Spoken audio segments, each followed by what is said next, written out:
What I want to ask today was the question, will you be replaced by a robot? And the reason this question's come up, it's been a hot topic in the media. And as we'll find out, that may have been fueled by some of the science fiction. But the question also came up because a friend of mine said, oh, you're a career coach. What would you recommend my 14-year-old daughter would do as a career in the future?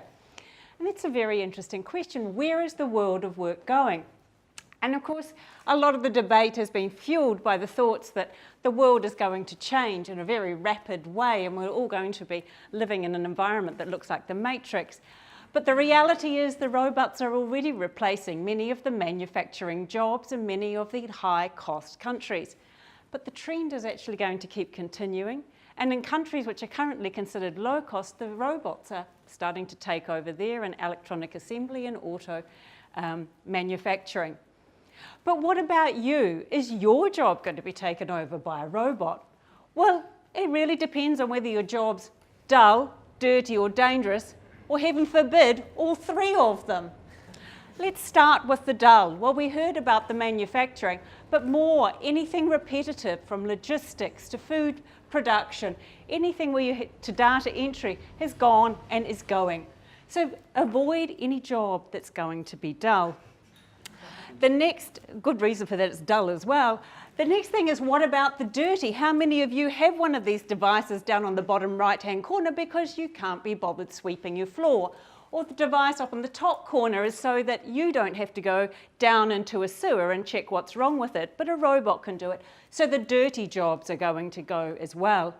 And then, of course, the dangerous. We would much rather send that machine down to defuse a bomb, a drone to kill people rather than soldiers, but we would also expect that in the future, so we'll go the way of security guards or nuclear technicians, anything that's dangerous.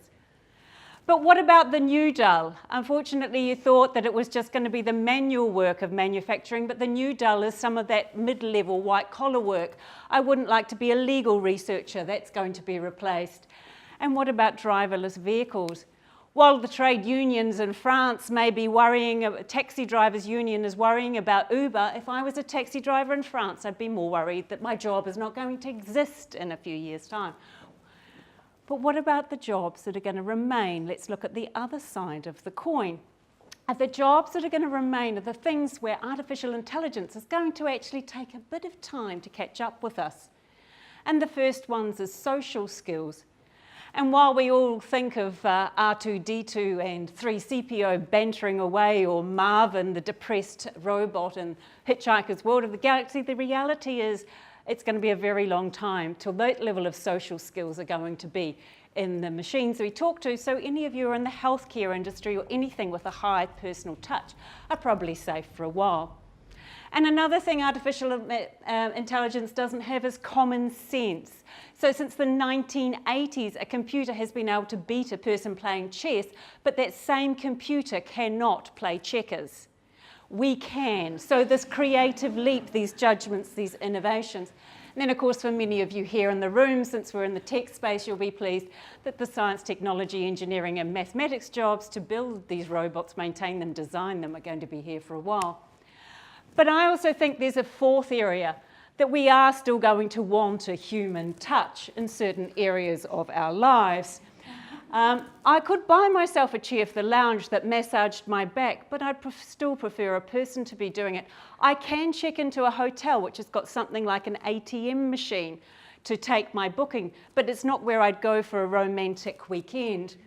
And I think we still, as we're seeing in the food processing industry, the equal and opposite reaction.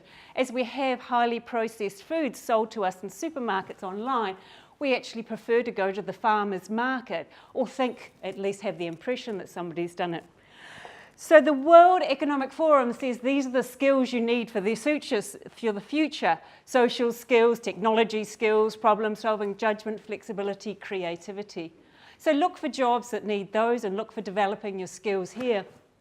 But the real message of tonight, whatever you decide that you're going to do, the important thing is whether you're 14 years old, 44 or 64 years old, you are going to need to keep learning because the world is just changing so fast, whether it's robots or in any other way.